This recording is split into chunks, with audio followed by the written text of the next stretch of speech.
नमस्कार, मैं अभिनव Pandey, motor speaker का ट्रेनर। आज आपको एक ऐसे व्यक्ति की कहानी बताने वाला हूं जिसने अपने जीवन में कठिन परिस्थितियों से हार न मानकर अपने जीवन को लोगों के लिए एक प्रेरणा का स्रोत बना दिया है। हम बात कर रहे हैं अमेरिका के 16वें राष्ट्रपति अब्राहम लिंकन की, जिन्होंने अपने जीवन में काफी कष्टों को दरकिनार करके अपने आप को सफलता की भूख की उस भट्टी में झोंका जहां से उन्होंने खुद को यूएसए के 16वें राष्ट्रपति के रूप में लाकर ये साबित कर दिया कि इंसान चाहे तो वो कुछ भी कर सकता है। लिंकन जी कहते हैं कि मैंने सिर्फ तैयारी की है और किसी दिन मेरा मौका आ जाता है। मैं सिर्फ तैयारी करता हूं और किसी दिन मेरा मौका आ जाता है। लिंकन साहब का जन्म 12 फरवरी को 1809 को अमेरिका के कुंटकी राज्य के हंड्रेन काउंटी नामक जगह पर हुआ था। इनके पिता का नाम थॉमस लिंकन और माता का नाम नैन्सी लिंकन था। उनका पूरा परिवार बहुत ही गरीब था। वो खुद के बनाए हुए लकड़ी के मकान में रहते थे। इनके पिता खेती करते थे। अब्राहम लिंकन को जन्म के 2 साल बाद जमीनी विवाद के कारण अपना घर छोड़ देना पड़ा और वो नाउ क्रीक फार्म में रहने चले आए। वहाँ की जमीन की खेती लायक बनाकर उस पर खेती करना इन्होंने शुरू किया और कुछ समय बाद उन्होंने वहाँ भी जमीनी विवाद का सामना करना पड़ा और वो वहाँ की जमीन छोड़कर इंडियाज नदी के पास जाकर रहना शुरू कर दिए। लिंकन 6 साल के हुए तब उन्हें स्कूल भेजा गया, लेकिन घर की हालत नाजुक होने के कारण उनके पिता के साथ खेती करने जाना पड़ता था। उनके पिता नहीं चाहते थे कि वो पढ़ाई करें, लेकिन उनका पढ़ने में बहुत ही मन लगता था और इसी वजह से जब उन्हें खेती के काम से समय मिलता था तो वे दूसरों की किताबें लेकर के पढ़ा करते थे। उनके जीवन में बहुत दुखद समय आया जब उनकी माँ का देहांत 5 अक्टूबर 1818 में हो गया और घर की पूरी जिम्मेदारी सारा पर आ गई। वह भी उस समय महज 11 वर्ष की थी। कुछ साल बाद घर की हालत देखकर थॉमस, इनके पिता ने एक विधवा से शादी कर ली। उसके पहले से 3 बच्चे थे। अब्राहम लिंकन को उसकी सौतेली माँ ने सगी माँ से ज्यादा प्यार दिया और कभी भी किसी चीज की कमी। कुछ समय बाद इनकी एक दुकान में नौकरी लग गई। उसके बाद उन्हें पढ़ाई का भी समय मिलने लगा।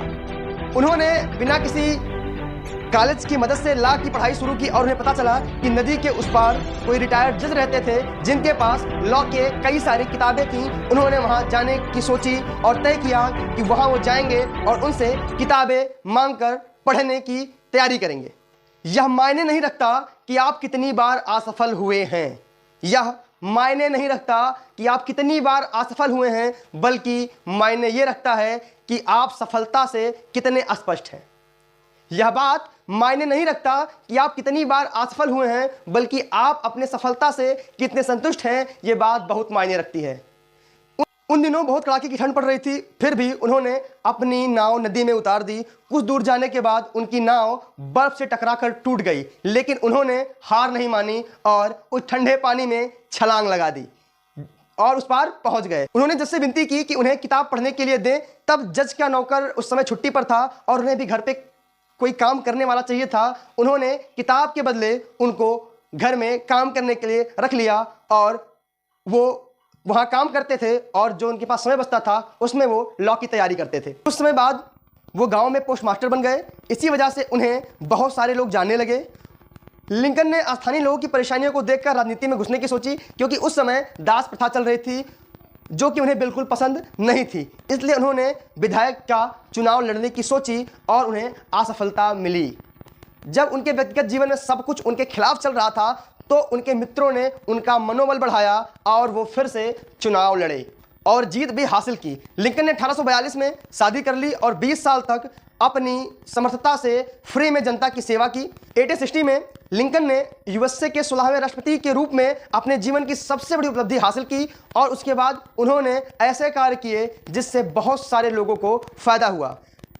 व्यक्ति जब अपने सफलता को अपने नजरिए से देखता है तो वह जीवन में कभी किसी के प्रति रुकता नहीं है, वह अपने लक्ष्य तक स्वयं पहुंच जाता है। और लिंकन ने भी यही किया। उन्होंने अपने जीवन में कभी भी असफलता को नहीं देखा। उन्होंने अपने लक्ष्य को साधा और लगातार उस लक्ष्य के लिए काम करते गए और आज वो लोगों के दिलों में राज करते हैं। अगर आपको ये वीडियो पसंद आया हो तो अपने दोस्तों के साथ शेयर जरूर करें।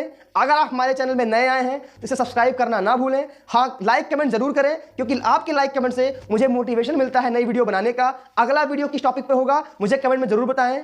मेरे इस चैनल पे आने के लिए, मेरी सारी वीडियो को देखने के लिए, इतना सारा प्यार देने के लिए आप सभी का प्रेम पूर्वक दिल की गहराइयों के साथ सादर धन्यवाद।